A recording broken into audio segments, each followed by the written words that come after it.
Dans cette vidéo, je vais vous présenter les différents widgets qui sont ajoutés à Elementor grâce au plugin Element Kit. Vous allez voir qu'on a pas mal de widgets intéressants avec de beaux designs qu'on peut créer facilement. Donc je vais installer le plugin et pendant que ça s'installe, je vous invite à rejoindre la méga formation gratuite WordPress. C'est une formation où j'aborde WordPress, WooCommerce, le référencement, devenir freelance. C'est la formation gratuite la plus complète jamais créée et vous pouvez la rejoindre en cliquant sur le premier lien en description. Je vais cliquer sur activer. Et une fois que c'est fait, vous voyez qu'on a un nouvel onglet ici et on peut aller directement dans Elements Kit. On va pouvoir activer ou désactiver certains widgets. Et si je descends un petit peu ici, on va pouvoir activer certains modules. Mais ce qui nous intéresse particulièrement, c'est ici les widgets. Donc par exemple, Countdown Timer, on va l'activer. Loti également pour pouvoir importer des fichiers Loti. Image comparaison, image accordéon. Là, on va tous les activer pour pouvoir vous les montrer. Hop, voilà, donc je vais tout cocher ce qui est gratuit. Et vous, ce que je vous invite à faire, c'est soit de tout cocher, soit de d'abord regarder la vidéo et ensuite d'activer uniquement les widgets qui vous intéressent, puisque le fait d'avoir plein de widgets activés alors que vous n'en servez pas, ça va surcharger un peu l'interface Elementor et en plus, ça peut ralentir un petit peu votre site puisque des scripts supplémentaires seront chargés. Dans le reste, on n'a pas forcément de widgets intéressants ou alors ils sont dans la version pro. Donc là, ce qu'on va faire, c'est Next Step. Il me semble qu'on est obligé de passer par les différentes étapes pour sauvegarder. Ici, on n'est pas obligé de mettre l'email, donc on fait étape suivante, étape suivante, étape suivante, étape suivante, sauvegarder. Voilà, donc là, c'est un peu contraignant. À chaque fois, on est obligé de passer par ce process pour sauvegarder. Et maintenant, ce qu'on va faire, c'est qu'on va aller dans nos pages et on va tester les différents widgets. Alors ici, comme vous pouvez le voir, on a un nouveau bouton Elements Kit et si je clique dessus, on va pouvoir accéder à pas mal de templates. Donc ici, on a soit les templates de pages, donc c'est des pages complètes, soit ici ce qu'ils appellent templates, en fait c'est plusieurs pages qui respectent la même charte graphique, mais la plupart qui sont gratuits, à chaque fois il n'y a qu'une page. Là vous voyez, on n'a pas de numéro, ça veut dire qu'en fait c'est juste une page, donc il n'y a pas de différence entre celui-ci et celui qu'on voit ici. Par contre, si on descend un petit peu, ici, vous voyez que là, on a un petit numéro 6. Donc, ça veut dire qu'il y a 6 pages incluses. Et si je clique dessus, on peut voir les différentes pages. Donc, la page d'accueil, la page nos services, la page à propos. Là, c'est services. Là, en fait, c'était la page à propos 1 et 2. Et ici, service détail. Donc, voilà, on peut importer plein de pages d'un coup si on le souhaite, soit des pages individuelles, soit carrément des sections individuelles. Et donc là, on va pouvoir choisir par type de section et on en a pas mal qui sont gratuits. Donc en fait, pour savoir si c'est gratuit ou pro, on est obligé de survoler comme ceci. Et vous voyez, quand c'est marqué insérer, c'est que c'est gratuit. Et si je descends un petit peu, bon là, on n'a que des gratuits, mais si je vais dans page, si je descends un petit peu, vous voyez que au bout d'un moment, hop là, on est sur insérer, hop, voilà. À partir d'ici, on passe en premium. Vous voyez qu'on a Go Premium quand je survole, donc c'est que c'est payant. Mais on en a quand même pas mal qui sont gratuits. Jusqu'à celui-ci, c'est gratuit. Et donc, imaginons que je remonte un petit peu, voilà, que je veux celui-ci pour un spa. Je peux cliquer dessus et là, je peux voir le template et l'insérer directement. Puisque maintenant, avec Elementor en version gratuite, on n'a quasiment plus aucun template qui est proposé, donc ça, c'est un peu dommage. Avec ce plugin, ça permet d'avoir quelques templates de base. Ça peut vous faire une bonne structure. Nous, ce qu'on va faire, c'est qu'on va s'intéresser au widget. Donc, je clique sur la petite croix. Ici, on va fermer les différents accordéons. Et hop, on va juste s'intéresser, hop, pas celui-ci, à Element Kit. Donc ici, on a les différents widgets gratuits. Vous voyez qu'on en a pas mal. On en a certains qui sont déjà présents dans la version gratuite d'Elementor.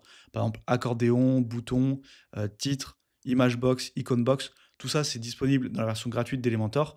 Là, la seule chose qui va changer, c'est que parfois, on sera un peu plus libre en termes de design, ou le design sera tout simplement différent. Et on a également des widgets qui sont totalement nouveaux. Par exemple, le Countdown Timer, donc pour mettre un compte à rebours.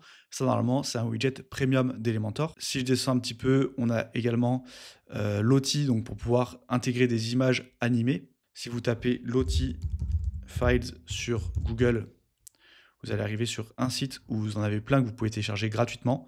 Donc voilà, c'est des images animées comme ceci que vous pouvez intégrer très facilement sur votre site et qui sont très légères. Donc ce widget est intéressant. Témoignages, table de prix également. Donc bref, on va explorer ces différents widgets. Si vous voulez voir de votre côté les widgets, les possibilités qui sont offertes. Vous pouvez taper sur Google Elements Kit. Vous allez ici sur le premier lien de WordPress et ici on va être redirigé vers le site. Là, si je descends un petit peu, vous voyez qu'on a Elements Kit, on va cliquer dessus et là en fait on va pouvoir directement voir tous les widgets. Donc là je descends un petit peu, hop hop hop, OK, et là voilà, on a tous les widgets qui sont ici. Donc on fait Explore All Widgets et ici, vous verrez les différents widgets et imaginons que, Iconbox, je veux voir à quoi ça ressemble. Je clique dessus, hop, on a pas mal de pop-up et ici, en fait, on a, les widgets et ce qui est intéressant, c'est qu'ils nous mettent les différentes mises en forme qui sont possibles. Il faut quand même faire attention parce que, il y a certaines mises en forme qui seront réservées à la version pro. Ça vous donne une idée, mais sachez que, voilà, c'est possible qu'une certaine mise en forme, par exemple, celle où il y a un petit icône qui apparaît au survol, eh bien, c'est possible que vous ne puissiez pas la faire en version gratuite et qu'il faille la version pro. Donc je vais vous montrer les widgets qui me paraissent intéressants selon moi. On a par exemple le widget accordéon qui est déjà disponible dans Elementor, mais là on a une mise en forme un peu différente qui peut être un peu plus propre pour faire une FAQ. Là vous voyez dans style, on a par exemple curve shape, donc là c'est voilà comme ceci, incliné c'est pas forcément terrible. Side curve c'est sur le côté comme ceci. Box icône et floating style. Donc moi, c'est floating style que j'aime bien. Vous voyez que comme ceci, on peut faire une FAQ avec un style plutôt pas mal. Et si je vais dans Elements Kit, là que hop, je fais section, et ici que je vais dans accordéon, donc il est tac tac tac, il est ici, voilà. Ici directement, je peux avoir différentes idées de mise en forme. Par exemple, celui-ci, je peux l'insérer. Et là, vous voyez qu'on a une mise en forme qui est vraiment pas mal. Ensuite, dans bouton, on n'a rien de très spécial. Je vais juste vous montrer ici pour que ça soit plus rapide. Tac. En fait, on a juste le dégradé en plus. Voilà. Si vous voulez vraiment faire un dégradé, vous pouvez le faire. Mais il n'y a pas vraiment grand intérêt. Ensuite, on a le widget heading qui est pas mal, qui va permettre de créer des titres avec des styles bien particuliers. Donc encore une fois, je vais vous montrer tout ce qu'il est possible de le faire. Donc là, je vais dans Headings. Vous voyez déjà que vous pouvez changer la couleur d'un mot. Vous pouvez mettre un petit mot comme ça en arrière-plan. Vous voyez que la business est en arrière-plan. On peut mettre également une image d'arrière-plan dans les lettres. Donc ça fait ce genre de dégradé. On peut faire comme ça sur 2 lignes. On peut aussi créer un effet de surlignement sur un mot en particulier. Donc ça peut vraiment être pas mal. Ou même, on peut venir souligner un mot en particulier. Donc je vais vous montrer comment faire tout ça. Je vais glisser le widget heading. Et ici, vous voyez que le mot sur lequel on veut par exemple changer la couleur, surligner, souligner, eh bien, il va falloir le mettre entre crochets. Donc là, moi, je vais marquer par exemple bienvenue sur. Et là, je vais marquer Easy WordPress. Est-ce qu'on veut une bordure ou pas? Donc là, vous pouvez mettre une bordure, pas forcément très intéressant.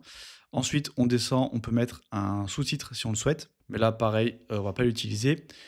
Ensuite, on a Shadow Text. Donc là, c'est l'image, enfin le texte en arrière-plan. Là, vous voyez que c'est marqué Business. Donc là, il va falloir ensuite venir dans Style et jouer ici sur Shadow Text, sur les réglages pour que hop, ça vienne derrière votre titre et que ça se positionne correctement. Hop, là, je vais enlever. Et ici, il faudrait que je remonte un petit peu, par exemple, moins 50, même encore plus. Et je mettrai par exemple bienvenue comme ça en arrière-plan. On joue un petit peu avec la typographie, la couleur, bref, pour bien le positionner. Moi, je vais le désactiver. Hop. Et ensuite, on a le séparateur. Donc là, c'est ce qu'on voit en dessous. Vous pouvez mettre le séparateur que vous voulez, mais les autres sont pas terribles. Donc moi, je resterai sur Dotted. Dot. Et même ça, c'est pas forcément indispensable, donc on va le supprimer. Nous, ce qui nous intéresse, c'est de pouvoir changer soit la couleur, soit souligner un mot en particulier. Donc là, vous voyez que je peux définir mes réglages de typographie pour mon titre et ensuite pour ce qu'ils appellent Focused Title. Donc en fait, Focused Title, c'est Easy WordPress dans mon cas. C'est ce que vous allez mettre entre crochets. Et ici, vous allez pouvoir mettre une couleur d'arrière-plan. Donc par exemple, si je mets en rouge, non là, pardon, c'est pour la décoration. Donc là, c'est plutôt pour ici, hop. Voilà, si je mets en rouge, vous voyez que ça me change la couleur et je peux la changer également au survol. Donc ça, c'est très simple pour venir changer la couleur d'un mot. Ensuite, ce que je peux faire si je veux, c'est mettre une couleur d'arrière-plan sur mon texte. Donc là, imaginons que je veux faire ressortir le texte, je veux le surligner. Eh bien, hop, je choisis rouge. Là, je vais me mettre en classique plutôt que dégradé. Et vous voyez que du coup, j'ai mon arrière-plan comme ceci. C'est ce qu'on avait vu juste là. Et je peux rajouter un peu de padding pour pas que ça soit collé aux lettres, donc notamment à droite et à gauche, par exemple 10 et 10. Et j'ai mon mot qui est surligné. Ou sinon, ce que je peux faire ici, Use Text Fill, c'est que je vais pouvoir mettre soit un arrière-plan classique, donc une image. Donc il faudrait l'image d'un dégradé, par exemple celui-ci. Hop, je vais faire sélectionner. Et là, il faudrait jouer avec la position pour que, hop, ça fasse le dégradé. Voilà, j'ai pris une autre image qui sera un peu mieux. Et là, vous voyez que si je joue un peu avec, bon là, l'image n'est pas terrible, mais je peux venir sélectionner une image. Et si j'ai un gros titre, eh bien, je peux faire ce genre d'effet. Ensuite, au lieu de mettre une image, je peux, si je veux, mettre un dégradé. Donc voilà, un dégradé de rouge, par exemple. Et pour venir ajouter un effet de soulignement, comme c'est le cas ici, en fait, il va falloir ajouter une image. Donc là, si je fais Use Background Color, ici, je ne vais pas mettre de couleur, donc hop, je vais enlever. Et je vais venir juste importer une image, par exemple celle-ci. Je fais sélectionner. Et ici, je vais venir jouer avec, donc là, répéter, je fais aucune répétition. Et position, je mets en bas centré. Je vais plutôt mettre sur personnaliser et je vais venir hop, descendre un petit peu. Voilà, comme ceci. Et j'ai mon effet de soulignement, donc là, qui n'est pas terrible parce que mon titre est tout petit. Mais si vous voulez directement gagner du temps et avoir la bonne mise en forme, dans Elements Kit, si vous allez dans Heading, vous voyez que ici, du coup, vous avez les différents modèles qu'on a sur cette page. Et là, vous pouvez importer celui-ci, par exemple, ou l'effet de surlignement en arrière-plan. Donc là, vous pouvez créer des titres plutôt sympas. Ensuite, on a blog post, icon box, pas forcément intéressant. Image box, on a juste une option que moi j'aime bien. C'est que vous voyez que quand je survole, ça me zoome l'image. Donc là, hop, si je vais sur image box, que je descends un petit peu, vous voyez quand je survole, du coup, ça fait un effet qui est pas mal. Ça, par défaut, on peut pas le faire dans Elementor, alors que c'est un truc assez basique. Donc rien que pour ça, ce widget, moi, je le trouve assez bien. Là, hop, je vais venir réduire un petit peu la taille. Voilà, comme ceci. Et vous voyez que quand vous êtes dans le widget, eh bien, vous avez différents styles que vous pouvez choisir. Par exemple, Shadowline, ça met un petit effet d'ombre en bas. Over Border. Donc là, vous voyez qu'on a une petite bordure qui apparaît en bas au survol. Bref, on a différents styles que je vous laisserai tester. Et sinon, après, à configurer, c'est très simple. Vous mettez votre image. Dans Body, vous mettez le titre et le texte. Et vous pouvez mettre un bouton ou sinon, vous pouvez le désactiver. Ensuite, on a le compte à rebours, donc là, assez classique également, mais c'est pas mal. Et vous voyez qu'on a plein de styles différents qu'on peut choisir. Donc là, c'est très utile pour mettre de l'urgence dans votre marketing. Hop, je descends un petit peu. On a le client logo, ça, c'est pas forcément très intéressant, c'est juste des images de logo. Donc on peut le faire directement avec Elementor. FAQ, pareil. En fait, c'est un peu comme l'accordéon, sauf que tout est déjà déroulé et on ne peut pas enrouler les questions. Donc moi, je préfère le widget accordéon que le widget FAQ. Ensuite, fun fact, là c'est très bien pour mettre ce qu'on appelle de la preuve sociale, donc mettre des chiffres qui concernent votre business. Et encore une fois, on a différents modèles. Là, hop, si je vais sur fun fact, vous voyez qu'on peut avoir plein de modèles comme ça. Donc voilà, ça peut être intéressant pour ajouter des chiffres sur votre site.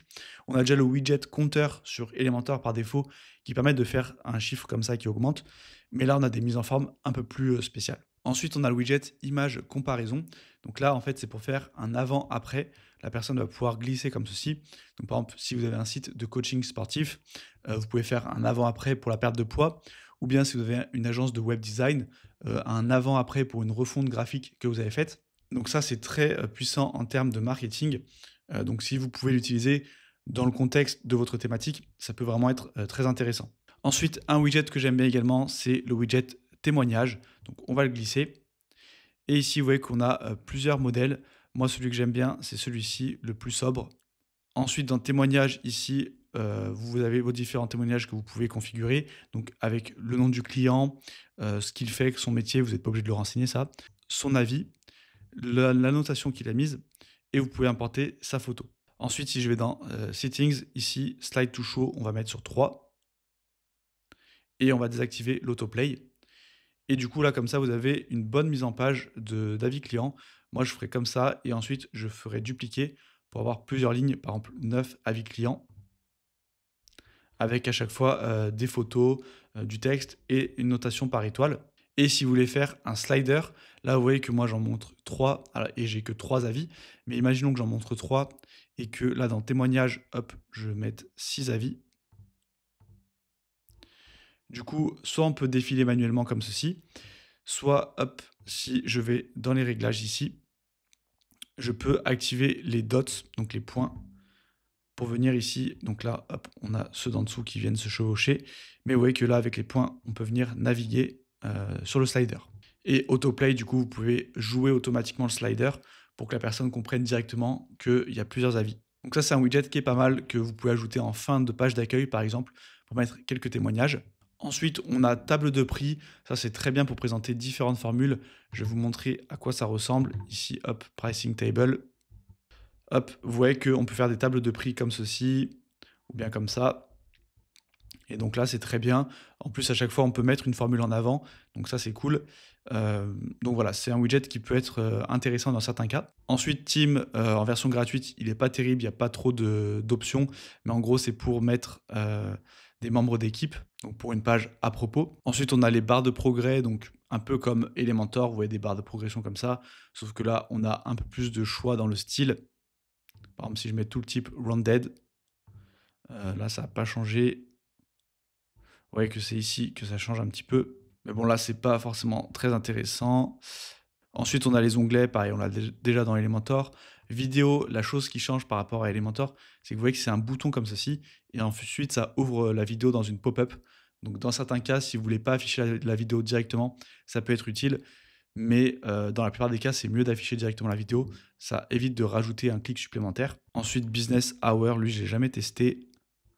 OK, donc ça peut être pas mal dans certains cas. Ensuite, ici, on a Dual Button, donc c'est 2 boutons collés côte à côte, soit comme ceci, soit avec du texte au milieu. Et avec du texte au milieu, moi, je suis pas fan, je vous déconseille de l'utiliser parce qu'on a un peu une confusion entre les 2 boutons, c'est un peu trop proche.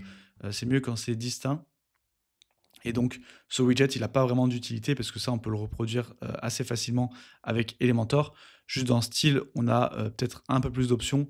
Par exemple, hop, si je vais dans, ici, dual button. Vous voyez que voilà, c'est juste des options de bordure pour mettre des icônes, mais on n'a rien de très intéressant dans ce widget.